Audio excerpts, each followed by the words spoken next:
চায়নাতে দোকানিরা কেন নিজেরাই নিজেদের দোকানের সামনে করছে এমন নোংরা? কি আছে এর পেছনের রহস্য?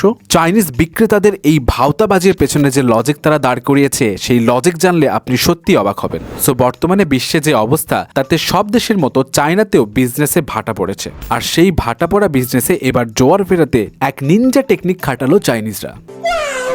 রিসেন্টলি সোশ্যাল মিডিয়ায় বেশ ভাইরাল হয়েছে এই ভিডিওটা, যেখানে দেখা যাচ্ছে চীনের ব্যস্ত শহরগুলোতে কিছু দোকান মালিক নিজেরা ইচ্ছাকৃতভাবে দোকানের বাইরে খাবারের উচ্ছিষ্ট, ময়লা, প্যাকেট এগুলো ছড়িয়ে রাখছে, কারণ যাতে মনে হয় এই দোকানে প্রচুর ভিড় হয়েছে। আর এই ভিড় সামলাতে তারা এত বেশি ব্যস্ত ছিল যে তারা দোকান ক্লিন করারই সুযোগ পায় নাই। এই অগোছালো ভাবি নাকি এখন অতিমাত্রায় এই কম্পিটিশনের মার্কেটে সফলতার ইঙ্গিত দেয়, কারণ পরিপাটির দোকান দেখলেই মানুষের ধারণা ভেতরে কোনো কাস্টমার নাই, সো সেই দোকানে কেউ ভিড়ও জমায় না। আর এই কম্পিটিশনের যুগে মার্কেটে টিকে থাকার লড়াইয়ে এই অভিনব পন্থাই নাকি এখন বেশ জনপ্রিয় হয়েছে চায়নাতে। যাই হোক, এই অগোছালো আর নোংরা রাস্তাঘাট স্বাস্থ্যের জন্য বেশ ঝুঁকিপূর্ণ হতে পারে। তবে চাইনিজ দোকানিদের এই অদ্ভুত আইডিয়াকে আপনি কিভাবে দেখছেন জানাতে ভুলবেন না।